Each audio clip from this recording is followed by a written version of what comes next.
Hi, our last section for chapter 1. We have continuity. I do believe this will be a pretty short lecture. Continuity, the concept itself is pretty straightforward. You're going to ask yourself, can I draw this function without lifting my pencil? So can you draw the whole thing? If you can, or over the interval you care about, really. Your function is continuous on that interval. If not, it's not. So if you can't draw it without lifting your pencil, it's not continuous. A more formal definition, we have an open interval, which let me draw that. If I have my number line, there's some other things in here. And here is my A, here is my B. An open interval from A to B would be A, B, and we color all the things in the middle. And this refers to our X values. So these are X values. Both of them are because they're on the X-axis.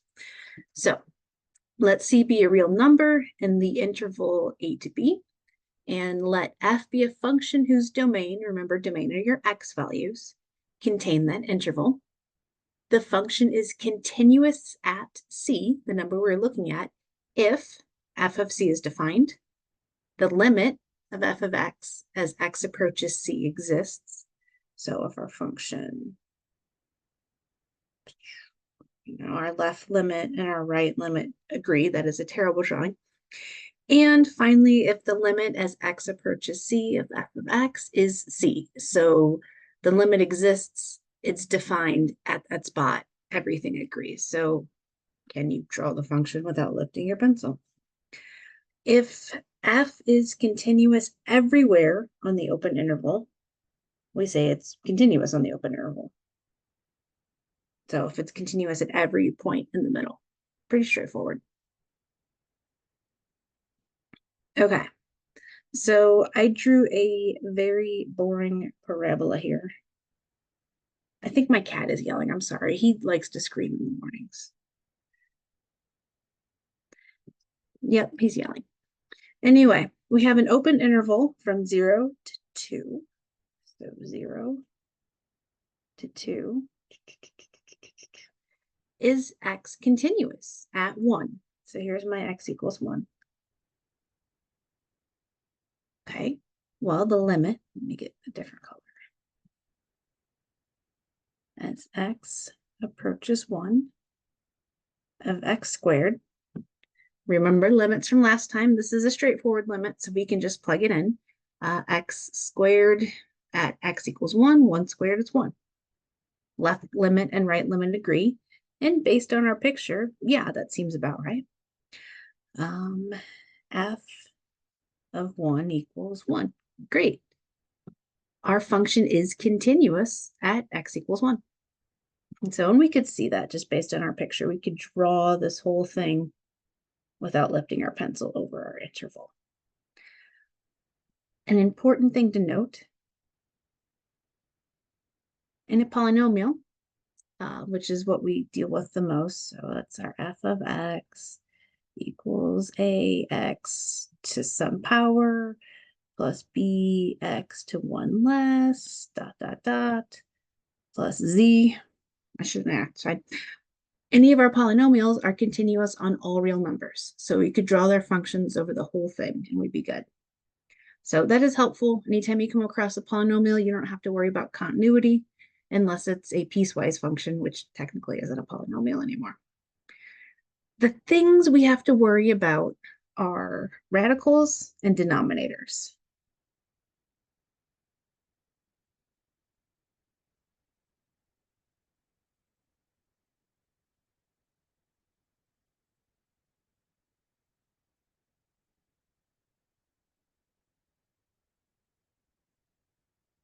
So it's important to remember that your denominator cannot be 0. If it is, you have a discontinuity of some variety there. And if you have a square root, you have to make sure what's underneath the radical is non-negative. It can be 0, but it can't be negative. So those are the main things we look for when we're analyzing a function. So I have 2 functions here, and then we'll deal with square roots below. where are they not continuous or where are they discontinuous? If we look at our function, our first one, I'll keep using pink so it's different. I want to say, okay, is there any place that will make my denominator 0?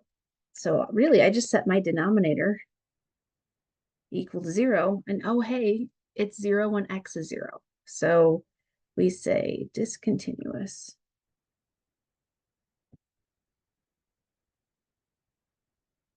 at x equals 0. And if we want to give its interval of continuity, it's continuous. Well, I can put anything from negative infinity up to 0. Those are all safe. I cannot equal 0, so I have to have the curve parenthesis. I'm going to have a union symbol. It's just a capital U without a tail. This means and. We're also continuous, anything a little bit above 0 into infinity. I'm not sure how homework is going to want you to input that. They may have you do a union symbol. They may have you say and, may separate with a comma. It'll tell you, but that's a common way to write it. So if we were to graph this, I do really bad sketch graphs, but that's okay.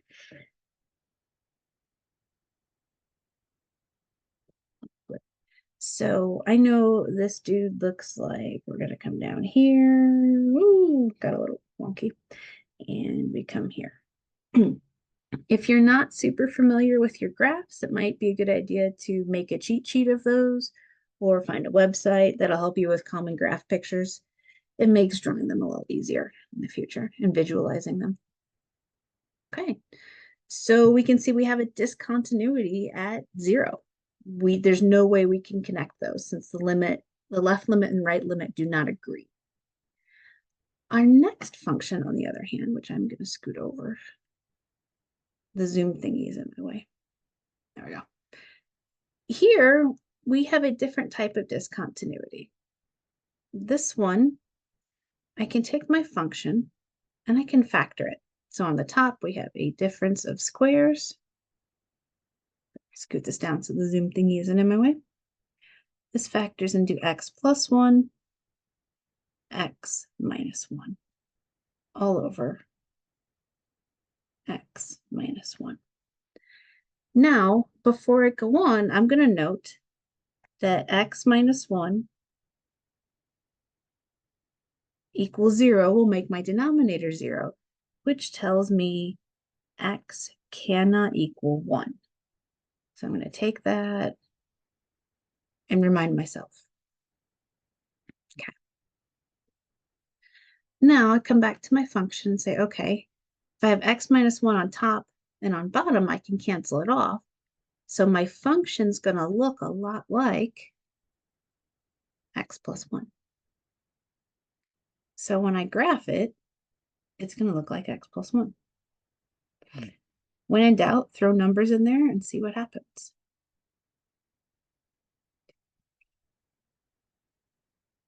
All right. I have a discontinuity at 1. So if I were to plug in 1 here, I would get 2. So when x equals 1, y equals 2, I have a hole. So I'm going to draw that first. And then the rest of my function is pretty straightforward.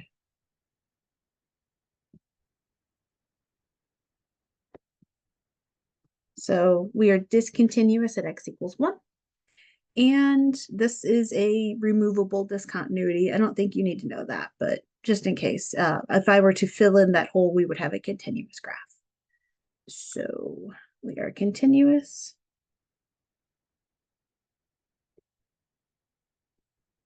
From negative infinity to x equals 1 and 1 to infinity. And remember, we're reporting the x values.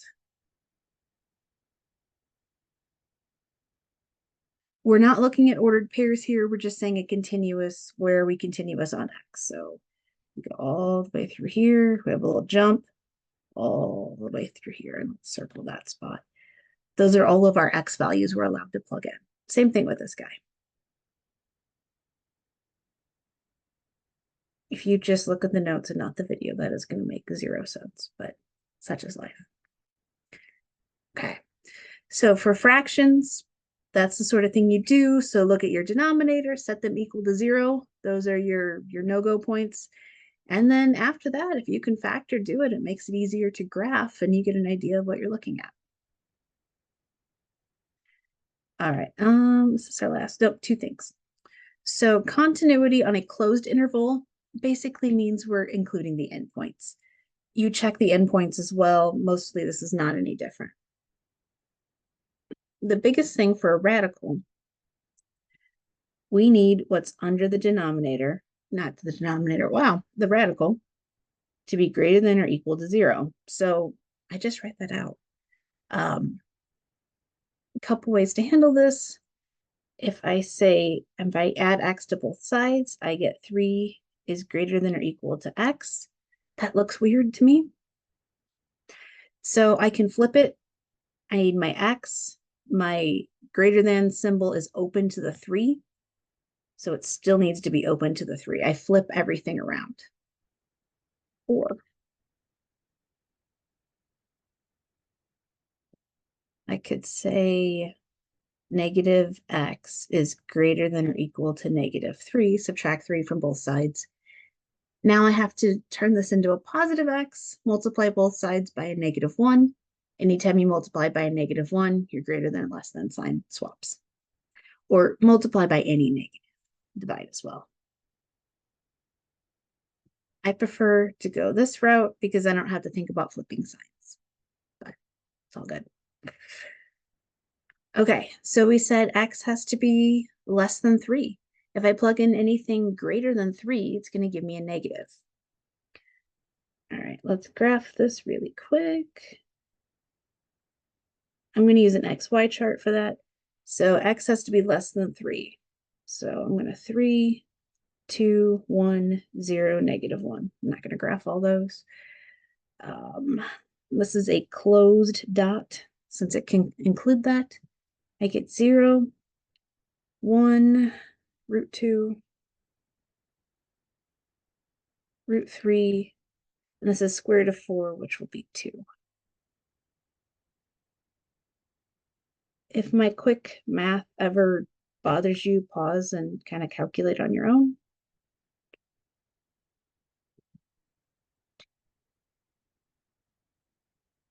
Okay, so 3, 0, fill in. That is the wrong way. 3, 0, we fill in. 2 is at 1. -1 is at 2. I'm not filling in the square roots. Go off forever. So that's what that graph looks like. We care about continuity because if our function's not continuous, we can't take a derivative, which is where we're going next. I don't know. I always like to know why I'm learning the things, why I care about this. And that's the big piece here. Okay. For a piecewise function, we need to figure out, is this continuous at certain places? And the places we care about continuity is at the endpoints where our 2 functions would meet. So, sorry, I keep switching my colors. How I deal with this is I look at my intervals. So the first one goes from -1 to 2. I'm going to throw all the whole numbers from -1 to 2 on a t-chart. -1 says less than or equal, so it gets a closed dot. 2 as well gets a closed dot. Anything in the center, we're not going to worry about a dot. The second one, I'm also going to plug in 2 over here, even though it doesn't include that, but I have it as an open dot, just to help me know where that graph is going to be. And then 3 is our endpoint, gets another closed dot. Okay, so if I plug in -1, I get 6. Plug in 0, I get 5, 4, and 3. So that is this guy. My second one, if I plug in 2, 2 squared is 4, 4 minus 1 is 3. This is our open dots, be careful there. 3 squared is 9, 9 minus 1 is 8, hopefully. And that is our closed dot. Oh, I should mark this. I like to use colors. Okay, this is a tall graph. 1, 2, 3, 4, 5. Who barely made it? -1, 1, 2, 3. Okay, so -1, 6, close dot, 0, 5, 1, 4, 2, 3, close dot. I'm going to connect those.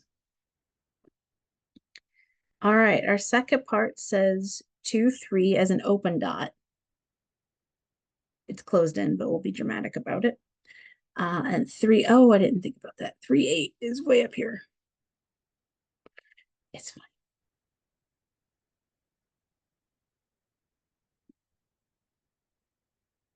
There we go. So our discontinuity point is filled in.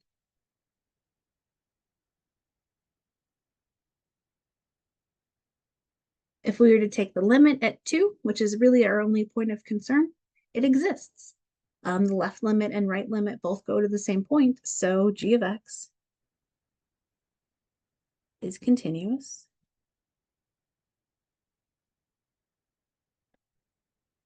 on our interval from -1 to 3. We've got a funky little corner point, but we can fill it all in. It's continuous. So we're good. You don't have to worry about that. Some of our piecewise functions will give us jumps. So we could have one like that. Those are our issue points. Let me scribble.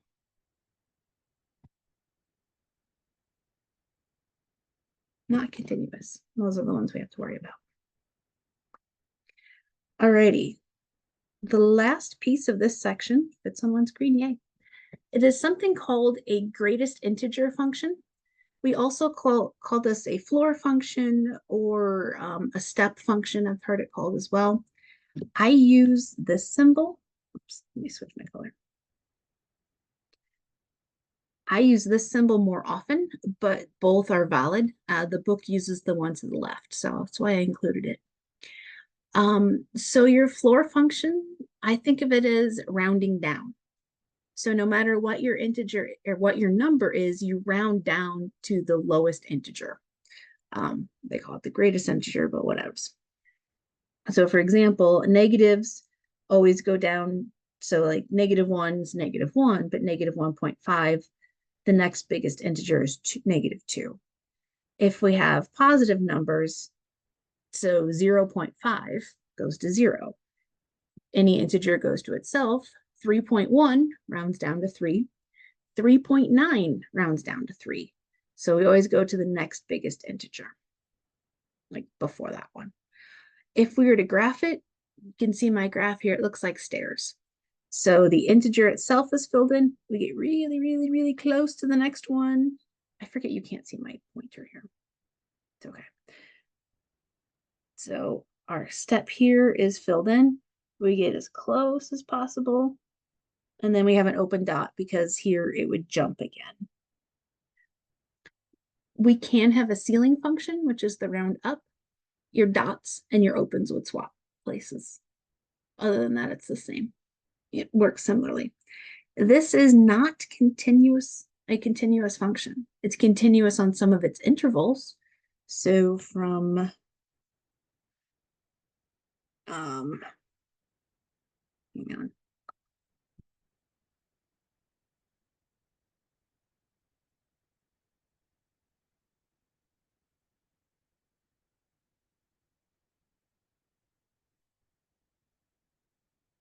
It's did I do that right? Yeah, whatever.